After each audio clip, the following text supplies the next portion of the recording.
राज्यसभाचे जे इलेक्शन्स आहेत ते आता होणारच आहे.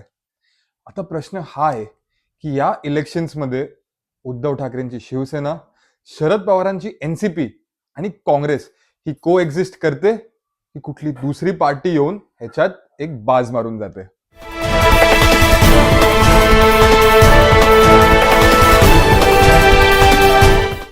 नमस्कार, मी रुद्रेश जोशी. राज्यसभाच्या इलेक्शनमध्ये जिंकायला एका उमेदवाराला 38 म्हणजे 38 MLAचे वोट लागतात. आता जे इंडिया ब्लॉक आहे, महाविकास आघाडी, म्हणजेच उद्धव ठाकरेंची शिवसेना, शरद पवारांची एनसीपी आणि काँग्रेस, यांच्याकडे टोटल आहेत 46 MLAs. आता यात प्रॉब्लेम काय झालाय की यामुळे त्यांना फक्त एकच उमेदवार मिळालाय. आता या तिघांमध्ये हे प्रॉब्लेम चालू आहे की तो उमेदवार कुठल्या पार्टीचा असणार. शिवसेना यांचं हे म्हणणं आहे की त्यांना त्यांचे 20 MLAs आहेत, त्यांना मिळायला पाहिजे कारण जास्त MLAs त्यांचे आहेत.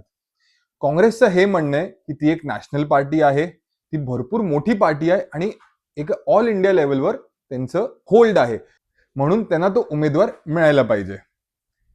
तिसरं, शरद पवारांची जी एनसीपी आहे त्यांचं हे म्हणणं आहे की राज्यसभामध्ये शरद पवार ह्यांच्यासारखा नेता जायला पाहिजे आणि शरद पवार जायला पाहिजे. ह्याचं रिझन असं आहे की शरद पवार भरपूर एक्सपिरियन्स्ड आहेत आणि त्यांच्यासारखा जर लीडर राज्यसभामध्ये जाईल तर तो भरपूर फायद्याचा असेल.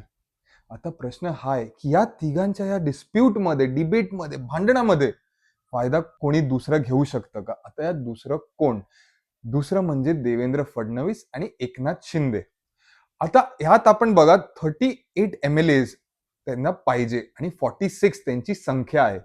जर कुठे 10 MLAs जर फोडले तर या लोकांचे जे बीजेपी आहे, बीजेपी आणि एकनाथ शिंदेची शिवसेना, ह्यांचे 6 नाही 7 उमेदवार हे राज्यसभासाठी होऊ शकतात.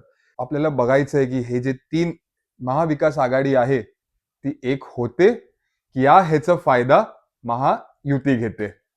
आपल्याला काय वाटतं हे मला कॉमेंट सेक्शन मध्ये सांगा. आपण पुन्हा एकदा भेटू. मी रुद्रेश जोशी. जय हिंद, जय महाराष्ट्र.